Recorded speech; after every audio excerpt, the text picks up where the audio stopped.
Good morning, Little Masters, and welcome back to today's Tolkien Times, a Prancing Pony podcast production. I'm the Man of the West, and it's time to wrap up week 74 and the 9th series of today's Tolkien Times with Silmarillion Saturday. Now, these Saturdays are our chance to revisit the history and legends of the Elder Days, whether from the Silmarillion, Unfinished Tales, or more. Last week, we continued Of the Rings of Power and the Third Age, as we looked at the early history of Gondor and Arnor and the roles they played in the Second Age. Today, we conclude the Second Age. Thus, the exiles of Numenor established their realms in Arnor and in Gondor. But ere many years had passed, it became manifest that their enemy, Sauron, had also returned. He came in secret, as has been told, to his ancient kingdom of Mordor, beyond the Efelduath, the Mountains of Shadow, and that country marched with Gondor upon the east. There, above the valley of Gorgoroth, was built his fortress vast and strong, Barad-dûr, the Dark Tower. And there was a fiery mountain in that land that the elves named Orodruin. Indeed, for that reason Sauron had set there his dwelling long before, for he used the fire that welled there from the heart of the earth in his sorceries and in his forging. And in the midst of the land of Mordor he had fashioned the ruling ring. There now he brooded in the dark, until he had wrought for himself a new shape. And it was terrible, for his fair semblance had departed forever when he was cast into the abyss at the drowning of Numenor. He took up again the great ring and clothed himself in power, and the malice of the eye of Sauron few even of the great among elves and men could endure. Now Sauron prepared war against the Eldar and the men of Westernesse, and the fires of the mountain were wakened again.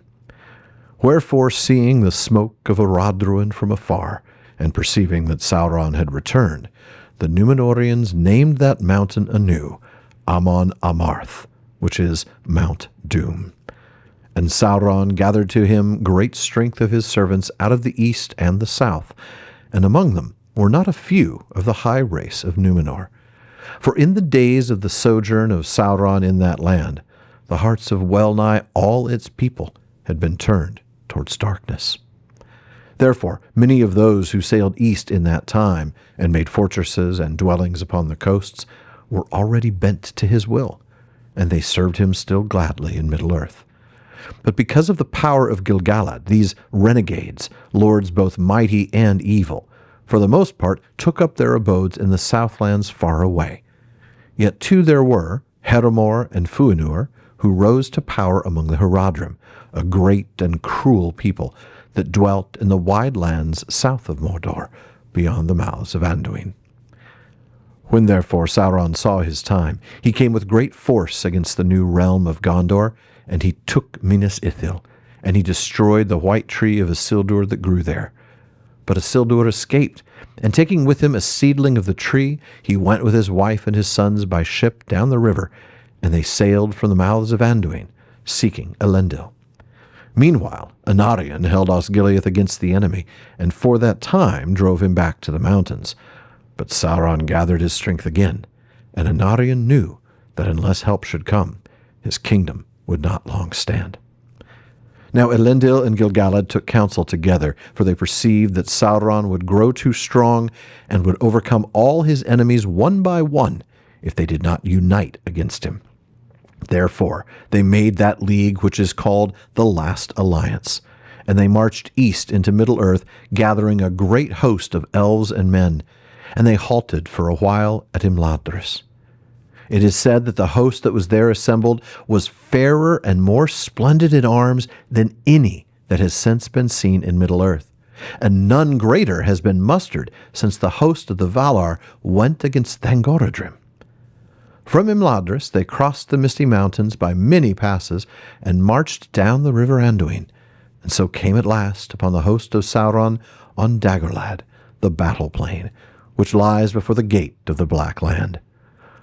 All living things were divided in that day, and some of every kind, even of beasts and birds, were found in either host, save the elves only. They alone were undivided and followed Gil-galad. Of the dwarves, few fought upon either side, but the kindred of Durin of Moria fought against Sauron. The host of Gil-galad and Elendil had the victory, for the might of the elves was still great in those days, and the Númenóreans were strong and tall and terrible in their wrath.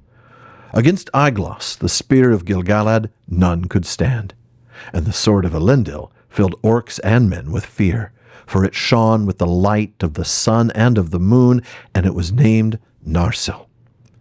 Then Gil-galad and Elendil passed into Mordor and encompassed the stronghold of Sauron, and they laid siege to it for 7 years, and suffered grievous loss by fire and by the darts and bolts of the enemy.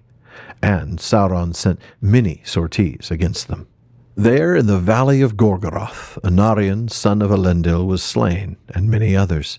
But at the last the siege was so strait that Sauron himself came forth. And he wrestled with Gil-galad and Elendil, and they both were slain, and the sword of Elendil broke under him as he fell. But Sauron also was thrown down, and with the hilt shard of Narsil, Isildur cut the ruling ring from the hand of Sauron and took it for his own. Then Sauron was, for that time, vanquished, and he forsook his body, and his spirit fled far away and hid in waste places, and he took no visible shape again for many long years. Man, I love this passage, and there are a few things I want to talk about from it. Well, there are a lot, but I don't have a lot of time, so I'll just talk about a few things. First, this line about Sauron, there now he brooded in the dark. If you look through the Legendarium, you'll find this is something that a lot of the bad guys seem to have in common, and none of the good guys. Melkor brooded in the outer darkness. Ar-Pharazôn is said to have brooded darkly, thinking of war. And then there's my favorite piñata, Feanor, who brooded in the dark. Maybe let's not do that, shall we? I mean, how about not brooding? And if you do, maybe don't brood in the dark, because it feels like that's really just what the bad guys do. Anyway, I also thought it was interesting that we get the name Heramor here. Now, 99% of you won't be aware of the fact that we're literally talking about somebody else with that same exact name on the bonus episodes lately from The New Shadow. But it's interesting that we get him here around the same time, and no, I didn't plan that. Heramor, by the way, means Black Lord. Heru meaning Lord, and then the Mor element, which you all know, that's being black, dark, like in Mordor or Morannon, etc. The other guy, Fuanir, his name means either Deep Shadow or Shadow Servant.